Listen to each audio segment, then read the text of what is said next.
Hey everyone, how's it going? This is Azren, the language nerd here, owner of the Calgary Language Nerds, and welcome to today's podcast episode and, of course, YouTube video. With the summer right around the corner, I wanted to make a short video and podcast today about how to best learn a language this summer. This is also a blog post, so if you'd rather read this as opposed to watching it as a video or listening to it as a podcast, you're welcome to go to azren.substack.com and you can go read my blog. I'll also put a link to this particular blog post in the video description / the podcast description. Now, the reason I wanted to make this podcast / video is because, like I said, summer is right around the corner, and I have seen far too many people over the years who make the mistake of pausing their language studies during this time. Generally speaking, I advise against stopping your studies, your language studies, in the summertime for two different reasons. The first reason is that consistency and fluency go hand in hand. What this means is, generally speaking, the more consistent you are with your language studies, the faster you're going to reach your desired level of fluency or your desired level of proficiency. The second reason is that you might have the best of intentions now. You intend to resume your language studies in the fall, in September. But by the time September actually comes around, you don't actually resume your studies. Maybe because you're lacking motivation, or it could just be because your priorities have changed. So these are two reasons why, in most situations, I don't feel it's a good idea for you to drop everything just for the sake of having an enjoyable summer, quote unquote. So the question then becomes, well, what's the alternative? What should you do instead? Well, obviously it depends on your individual circumstances. But here are three pretty common scenarios that I think everybody listening or watching to this will be able to relate to. And I think you're probably going to fall into one of these three buckets. Scenario number one, you will have less free time than usual this summer due to other priorities and commitments. I think most of you are probably going to be in the situation, or at least many of you. Well, if you do have other travel plans, other priorities, weddings, you want to take some time to yourself, you want to enjoy the weather, you have some things coming up, right? The good news is that you can actually enjoy your summer without sacrificing on your language studies. My number one recommendation would be to do something like this. Take 5 weeks off in the summer, guilt-free. So basically, like, stop your language learning altogether. And then spend 3 weeks studying intensively. We have 2 months in the summer, July and August. That's roughly 8 weeks. This year, I think we might have 9 weeks, but it's not important. If roughly 8 weeks, well, 5 of them you can take completely off, guilt-free, do whatever you need to get done, and take 3 weeks and study intensively. Here's an example. So as I said at the beginning of this video / podcast, I run the Calgary Language Nerds. Myself, I teach various languages, and I have instructors who work for me that teach other languages. Most of the Calgary Language Nerd students probably allocate something like 2 to 4 hours a week to learning another language. This includes class time and, of course, self-study / homework. So over an 8-week period, you're looking at about 16 to 32 hours of language practice / study. It would not be unreasonable for someone to fit 16 to 32 hours into a 3-week intensive burst by simply studying 1 to 2 hours a day. Therefore, you can actually get your 5 weeks off and literally do whatever you need to do, whatever you want to do. And then in 3 weeks, you can catch up on all the language study that you didn't do over those 5 weeks. Now, maybe that doesn't appeal to you. You're like, Azren, I've got a busy summer, and listen, I don't want to do 3 intensive weeks. What else can I do? Well, another alternative would be to reduce how much time and energy you spend on language learning temporarily for the summer months. So you're not going to do 0 hours. You're just going to cut back a little bit. You're going to pull back a little bit. So that way, at a minimum, you don't lose all momentum.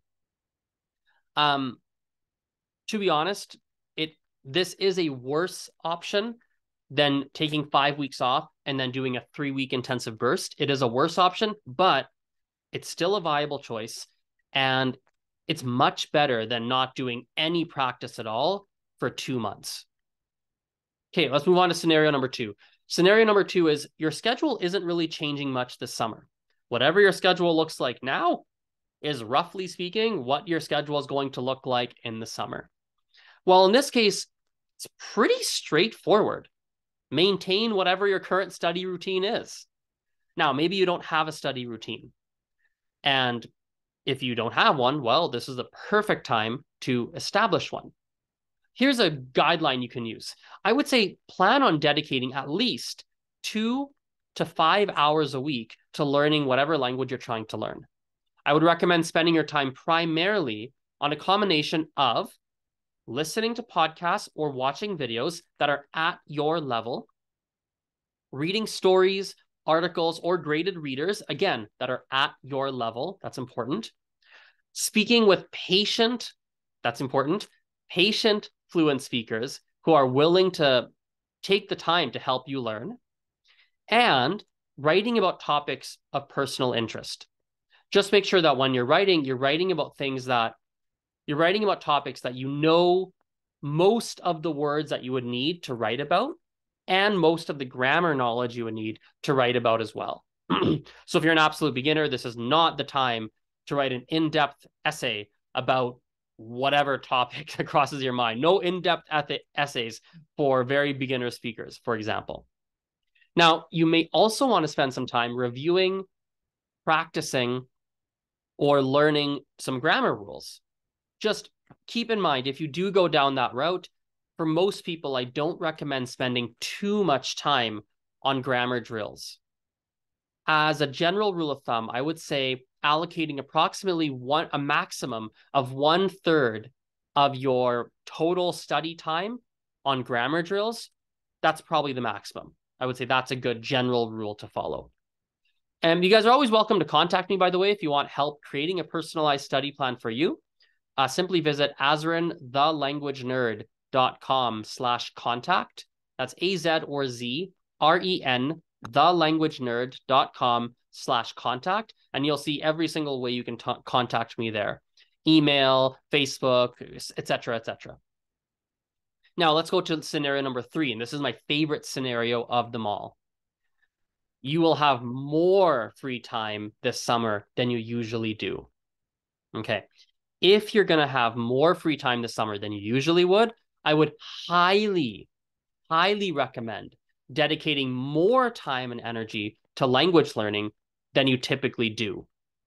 If you do this, you will dramatically expedite your progress, and as an added bonus, you'll have a meaningful progress to focus on. Sometimes when you have a lot of free time on your hands, you feel, at least for me, I feel lethargic, and you feel kind of, I would say maybe lost and lethargic. And you don't feel good. You would prefer having something to focus on, a meaningful project, an important project to you to focus on. So if you're going to have a lot of free time on your hands, well, hey, why not focus on learning a language? Because here's the thing.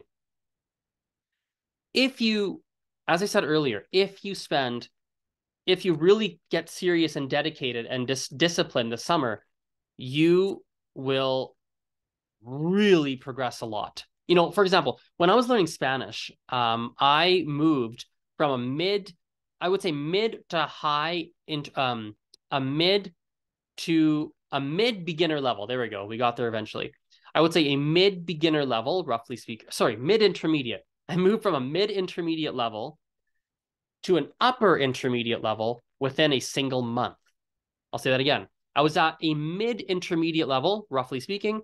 I moved to an upper intermediate, a high intermediate level within a month, right? Now, to demonstrate how realistic this would be, let me walk you through some numbers here. I've talked about these before, but it has been a little while. Okay? You might want to take some notes on this one. On average, for an adult, to reach an A1 level, this would be a low beginner, it takes 100 to 150 hours. An A2, an upper beginner, takes about 200 to 500 hours. A low intermediate, so B1, requires about 400 to 800 hours. A B2 is going to require approximately 1,000 to 2,000 hours. A C1, so a low advanced level, takes approximately 2,000 to 4,000 hours. And a C2, so an upper high advanced level, it varies. Okay. Now, obviously, there are a number of factors to consider here. The language you're learning is a factor. How intensively you study is a factor. If you speak any languages that are very similar to the language you're learning, that's a factor that'll cut down on that time. And there are a number of different factors, and these aren't precise numbers of exactly how long it's going to take you, but it's a rough guideline to be aware of. Okay. Now, let's say during the summer, you decided, yeah, I'm going to get real disciplined. And you spent 2 to 3 hours a day throughout the summer. So basically July and August to learn a language. That would equal 14 to 21 hours a week. Okay. That means over the summer, if you add it all up, it ends up being about 112 to 168 hours over 2 months. Think about how much progress you would make. Okay. For example, if you had an absolute beginner level in a language, meaning you decided, hey, I'm going to pick up a new language. Okay. Something I've never done before.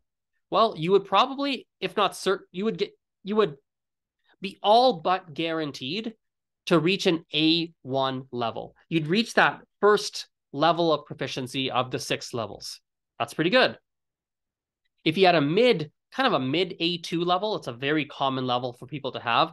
You're not quite an upper beginner, but you're not quite low intermediate. You're somewhere in between. Well, after the summer, you would actually be at a low intermediate. You'd break through that plateau. If you were at kind of a mid to high B1 level, so you're not low intermediate, but you're definitely not upper intermediate. You're sort of in between. Well, listen, you do an intensive 2 months, you have a very good chance of getting to a B2 or pretty damn close to a B2, like an upper intermediate. That's pretty darn good, right? Now, let's say you're like, Azren, listen, I already have a B2 level myself, or maybe even higher. Well, what's the benefit to me now? Why should I still consider doing this intensive burst over the summer? Absolutely. It'll be equally impactful and beneficial for you because it's going to drastically reduce how many years it takes for you to go from that B2 level to, for example, a C1 or a C1 to a C2. So let's play with some numbers here. Let's take 2 different people. Person 1 studies for 2 hours a week, pretty darn consistently throughout the year. So there are 52 weeks in a year, 2 hours a week for 52 weeks equals 104 hours per year. That would mean from a B2 level to a C1 level, you would need approximately 6 years. Now let's take person 2. Person 2, for most of the year, studies 2 hours a week. That's relatively low key, nothing super intensive. Let's say for most of the year, they do 2 hours a week. But in the summertime for 2 months, and really for you, it doesn't have to be the summer. It's 2 months you pick in the year. But for 2 months, you decide, hey, I'm going to get real committed here and real disciplined. And I'm going to do 2 or 3 hours a day. Let's say you did 15 hours a week, okay, which is about 2 or 3 hours a day, depending on if you're doing 5 days a week or 7 days a week, whatever it is, right? But 2 to 3 hours a day, 15 hours a week. That would mean that in a year, you would do 208 hours of practice/studying in that year, just by getting very focused for 2 months of the year. So in other words, 10 months of the year, you're pretty low key. You're just doing 2 hours a week, roughly speaking. But for 2 months of the year, you decide, no, I'm going to go ham and I'm going to do 2 or 3 hours of studying per day.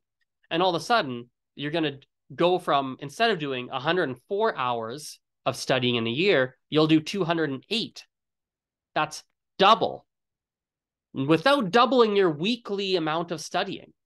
It just means getting focused for 2 months.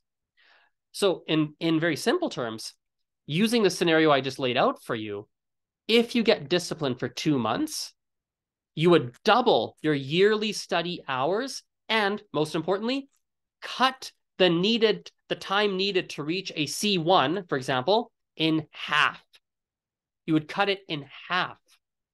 That's crazy. That's crazy. Just by getting disciplined for 2 months and doing, 2-3 hours a day for those 2 months. That's craziness. That's crazy. So as a summary, let's sum this all up. I outlined three different possible scenarios, okay? Scenario one, you're going to be pretty busy this summer, in which case either cut back on your language learning a little bit, but don't do zero. If you're doing 2 lessons a week, drop to, 1 lesson a week or 3 lessons a month or something like that. If you're doing self-study and you're doing like 45 minutes a day, well, maybe it's 45 minutes every 3 days, every 2 days, whatever it is, right? So cut back is an option. Or you can take 5 weeks completely off and do 3 weeks very intensive, where you sort of make up as much time as you can in those 3 weeks for the 5 weeks you took as a vacation, right? Or you took off. Scenario two, your schedule isn't changing that much. Well, in that case, keep doing what you're doing now. You don't really need to change much.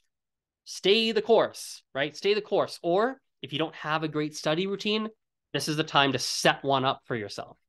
Okay, and use the summer to really get organized and start to move forward in a more systematic fashion. Scenario three, you're going to have more free time, and that's my favorite one, more free time than you usually do, in which case, schedule out some intensive studies for yourself, and your whole level is going to ramp up really fast. You won't even recognize yourself by the time the summer is over. The one thing you should not do, the one thing definitely not to do this summer, for most people watching this or listening to this, is stop your language studies altogether, because it's so hard. It can be very difficult. It can be very difficult to regain that momentum and get back into the swing of learning a language. And as I said before, that consistency and fluency, they go hand in hand. They go hand in hand. Right? So if you're always doing the start, stop, that is going to have a negative impact on how quickly you reach your desired level of proficiency. Okay, so let's wrap that up there. I hope you guys enjoyed this podcast or video. If you're still here, hit the like button on YouTube. Feel free to share this around on Facebook or Instagram or whatever platforms you use. If you have any questions, please feel free to hit me up. You can visit azrenthelanguagenerd.com/contact, and you'll find all the different places you can contact me there. Facebook, Instagram, you name it, email, everything is going to be on that page. Have a wonderful rest of your day, and we will talk very soon. Bye for now. See you.